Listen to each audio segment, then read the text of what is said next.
Today is Drink Local Wine Day. Do we have any local wines around here? Yeah, we have a couple wineries. What are they? Muskrat, muscadine. What kind of grapes? Muscadine.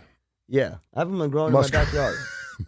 Muskrat wine. That sounds pretty nasty. Can you eat those, by the way? Muscadines? Oh, yeah. I got a guy right behind me that grows muscadines all the time. He always asks me to come pick his muscadines. No, I have in my backyard. Are they not poisonous or anything? No, they're good. They're good, but they're not. They're the giant-looking grape things. Yeah, they're kind of nasty. They squish all over the place. Yeah, some people love muscadines, though. But most people that have muscadines will always tell their neighbors, "Come pick my muscadines," because they don't even eat them. Okay, I just want to make sure I've got them in my backyard. Today is National Farmers Day.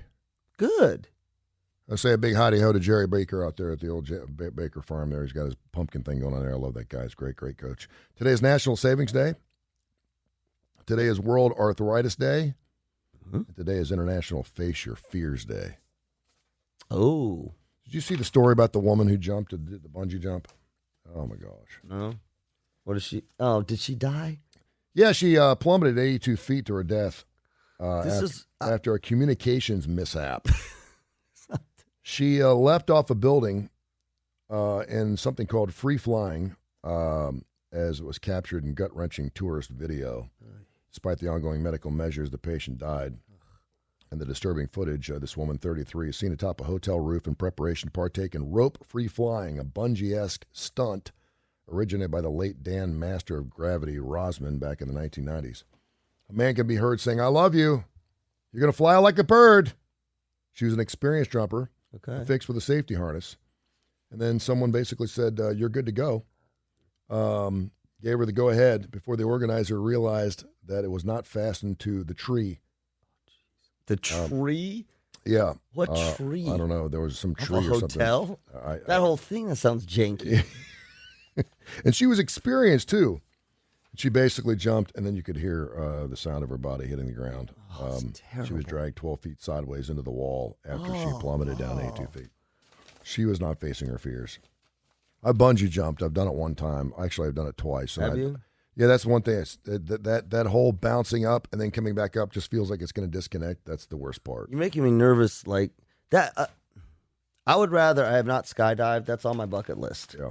But somehow, for whatever reason, that feels a lot safer than the bungee thing. The bungee thing, and maybe we just hear these stories or whatever. The bungee thing feels like, and I understand if you do parachute, it may not deploy, but bungee feels like, and I've had bungee cords feel like they could discent every time. Oh, I know every time it feels like. And I will not do, and I'll try anything. I've watched you rappel buildings. I've did off over the edge. I've done all those things. That scared the hell out of me. I did that twice. It scared the hell out of me, and I was watching you. There's something about stepping off the edge of a side of a building. It is when you're standing on the edge of the building. First of all, you're looking over the side. Yep. And when they tell you to take that step and pretend you're pushing the building over with your feet, on the other side, it's because everything in not right. It is no matter how many times you do it, you just don't get used to it. Well, it's deeper than your lizard brain.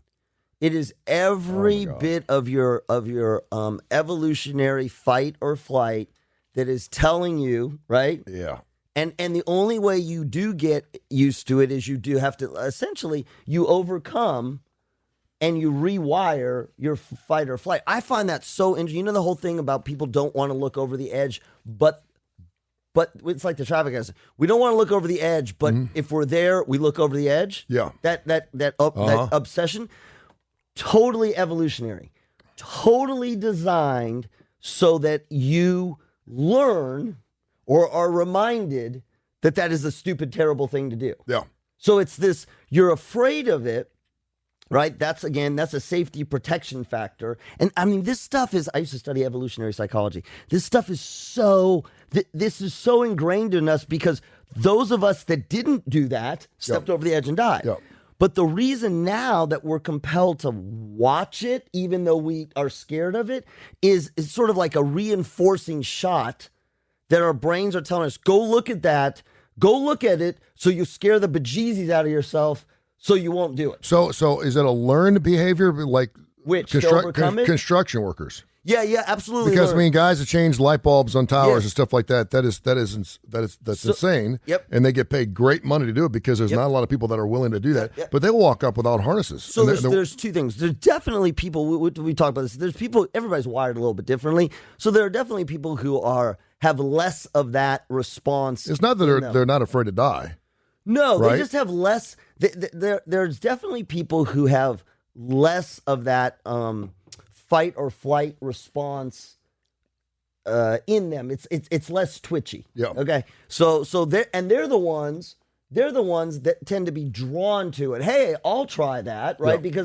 Because those of us who have it super fight or flight, we're like, all I need to do is think about it. So you have people who are less risk averse. Then on top of it, the more you do it, right? The more you do it, then the less fight or flight response you have. Take it all the way to a different extreme. Public speaking. It's the most anxiety-provoking thing. Yeah. So who gets good at it?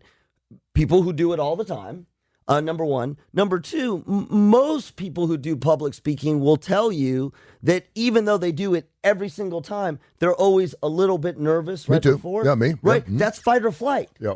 And it's a different, I love this. This is a different fight or flight. This is a social rejection fight or flight. So this is a more evolved fight or flight. This is not just step off the edge of the cliff. Yeah. This is, I will be outcast by my social peers and thrown outside the cave because they will see me as a pariah and then get eaten by a saber-toothed tiger. Yeah. Okay, there you go. This is a new episode of Baywatch, by the way. I haven't seen this one. I know, right? We got Baywatch in the studio crying. here, and she looks good, yeah. She's doing great.